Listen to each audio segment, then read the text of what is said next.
रोज की तरह जब बच्चों ने कहानी सुनने की जिद की तो मम्मी ने उनको एक किसान की कहानी सुनाई। तो आप भी जानना चाहते हैं वो कहानी?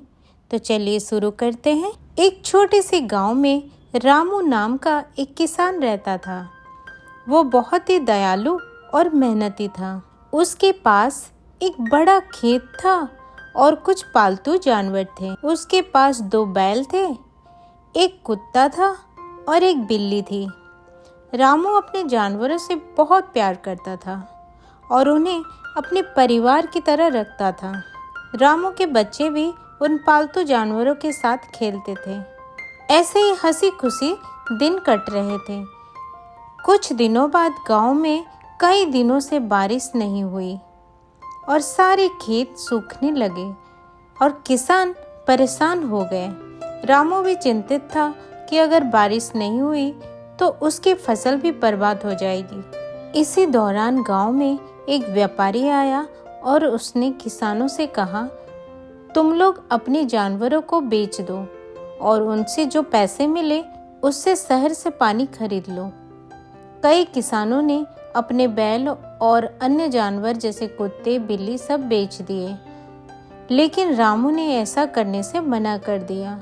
उसने कहा, ये जानवर सिर्फ हमारी मदद नहीं करते बल्कि हमारे परिवार का हिस्सा हैं। मैं इन्हें बिल्कुल नहीं बेचूंगा। गांव के लोग रामू का मजाक उड़ाने लगे, लेकिन वो अपने फैसले पर अड़िग रहा। उसकी प्यारी बिल्ली अनाज के भंडार से चूहों को दूर रखती और उसका प्यारा कुत्ता अनाज भंडार का देखभाल करता और बाहरी जानवरों से खेतों की रक्षा करता। परिस्थिति खराब होने पर भी रामू ने अपने जानवरों को नहीं बेचा। ऐसे ही कुछ दिन बीत गए और उसके बाद कुछ दिनों में अचानक बादल घिर आए और जमकर बारिश हुई। गांव के तालाब और कुएं पानी से भर गए। जिन किसानों ने अपने बैल बेच दिए थे वे अब खेत जोतने के लिए परेशान हो गए, लेकिन रामू के पास तो उसके दोनों बैल थे जिसने उसकी खेती में मदद करी। रामू का प्यारा कुत्ता खेत में घुसने वाले जंगली जानवरों को भगाया और उसकी प्यारी बिल्ली अनाज भंडार में चूहों से अनाज को बचाती।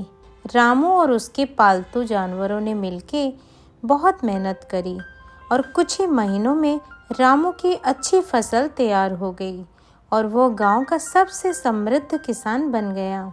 अब गांव के लोगों को अपनी गलती का एहसास हुआ। वे रामू के पास आए और बोले, हमने अपने जानवरों को बेचकर अच्छा नहीं किया और अब हमें उनकी कीमत समझ में आ रही है। रामू ने मुस्कुराकर कहा, पालतू जानवर सिर्फ मजदूर नहीं होते, वे हमारे साथी होते हैं। अगर हम उनकी देखभाल करें तो वे हमें कभी मुसीबत में नहीं छोड़ते। गांव वालों ने यह बात समझ ली और अगले साल से अपने पालतू जानवरों को प्यार और सम्मान देने लगे। इस कहानी से हमें यह सीख मिलती है कि सच्चा साथी कभी मुश्किल समय में साथ नहीं छोड़ता। और दूसरी सीख ये मिलती है कि जानवर सिर्फ काम करने के लिए नहीं होते, वे परिवार का हिस्सा होते हैं। और तीसरी सीख यह मिलती है कि धैर्य और निष्ठा हमेशा सफलता की ओर ले जाता है। जो पशु पक्षियों का सम्मान करता है वही सच्चा इंसान होता है।